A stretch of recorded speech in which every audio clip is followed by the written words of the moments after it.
اللهم صل وسلم وبارك على نبينا محمد. يا صباح الفل، يا صباح الجمال. طبعا عيد يعني مرمطه يعني ايه؟ تقومي لو عندك بطاطين تغسليها، لو عندك اي حاجه ما اتعملتش من بقالها سنه تعمليها. ده طبعا العيد بتاعنا بتاع اي ست.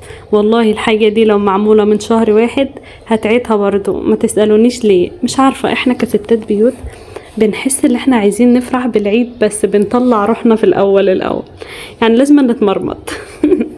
طبعا ده اختصار للست بتعمل ايه. اول حاجه طبعا غسلت البطانيه دي، حطيتها كده، وبعد كده بتدهوسي عليها برجليكي كتير جدا.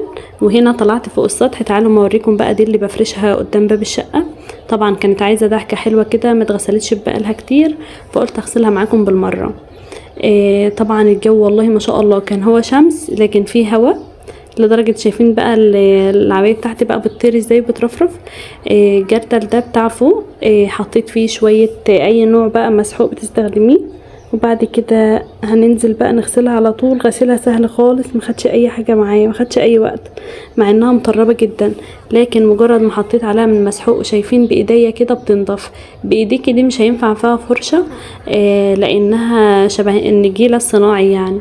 وبصراحة النجيلة الصناعي دي بنصح لو انت عندك بلكونة، طبعا البلكونة بتكون مطربة وشمس، هاتي فيها نجيلة صناعي، بجد احسن من اي فرشة.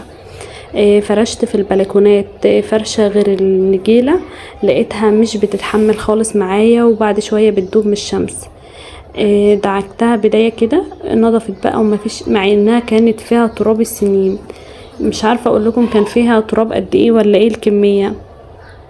مجرد ما بشيلها كده كل بقى التراب بيمشي من تحتها، وهفضل اعمل فيها كده لحد ما تنضف معايا.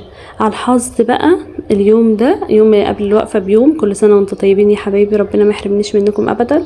جات الميه قطعت، دلوقتي الميه قطعه والنور قاطع، مش عارفه ايه ده. طب احنا محتاجين، احنا كستات بيوت محتاجين ميه في اليوم ده كتير جدا. شايفين بعد ما نضفت قمر ازاي في ثواني جدا. هنا بقى كنت بحط عليها اخر حاجة، وبعد كده بقى هنشرها. نضفت وبقت زي الفل. طبعا السلم بقى محتاج غسيل من فوق لتحت، مع انه مغسول قريب جدا، لكن هنعمله تاني عشان العيد طبعا. هنا لقيت الحوض بقى مليان بقى مواعين، ده لابد منها في كل بيت، ومواعين لازما بعد الاكل وكده. فقلت اشطفهم بالمرة واغسل الحوض. وكمان نفسي اعمل وصفة للحوض كده، كنت شفتها ان هي بتلمع الحوض، هبقى اعملها معاكم. انا بوريكم الاختصارات للعيد وكل ست بتعمل ايه في العيد. صدقوني ده ملخص، ما بالكم بقى لو شفتوا الست، بصدقوني بتتعب جدا. هي مش بتيجي على نفسها، بالعكس بتبقى نفسها بس تكون بيتها مرتاح وهي تعمل كل حاجة.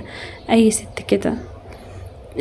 هنا طبعا شايفين بتوع العصير دول قمر. انا لما بشتري فيهم عصير مش برميهم خالص، بغسلهم وبستخدمهم تاني. وبالجو اللي احنا فيه ده بحط فيهم العصير على طول في الفريزر علشان نشرب على طول، ولا لسه بقى افضي في كوبايات من التانية. وغسلهم سهل جدا، اسهل من الكوبايات التانية.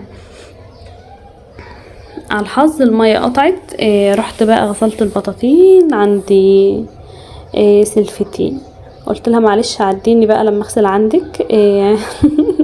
الدنيا ما عنديش ميه.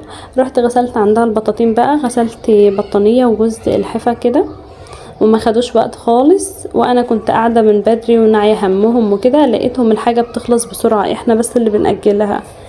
اما يكون عندك حاجه في بيتك قومي واعمليها على طول. طبعا غسلت بقى المواعين، هنشطفها بقى على طول سريعا كده، ونرجع كل حاجه مكانها. ما تقليش على نفسك، صدقيني هو العيد هيعدي كده كده وان شاء الله هتفرحي. وحاولي بس ما تدوسيش على نفسك. طبعا انا ان شاء الله هعمل الحاجات بتجهيزات العيد بكرة باذن الله. طبعا في العيد ده بنعمل حاجة حلوة تكون في التلاجة. حاجة حلوة شبه ايه مثلا؟ لا بسبوسة لا كيكة لا حاجات من دي. لكن انا هعمل الاختراع بتاعي ان شاء الله. هعمل بقى كريم كراميل وكاستر.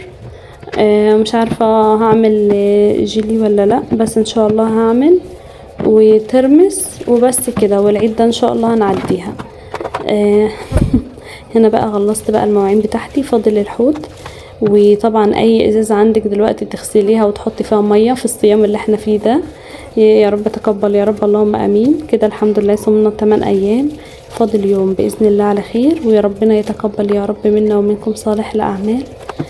هشطف بقى الحوض بالإزازة الأخيرة، هما كانوا 2، غسلت واحدة ومليتها ودي التانية، وشطفت الحوض بالشكل ده وبس كده. فاضل بقى يلا هنا كنت خرجت بقى البطانية غسلتها وشطفتها، وجيت حطيت الاتنين اللحاف اهو.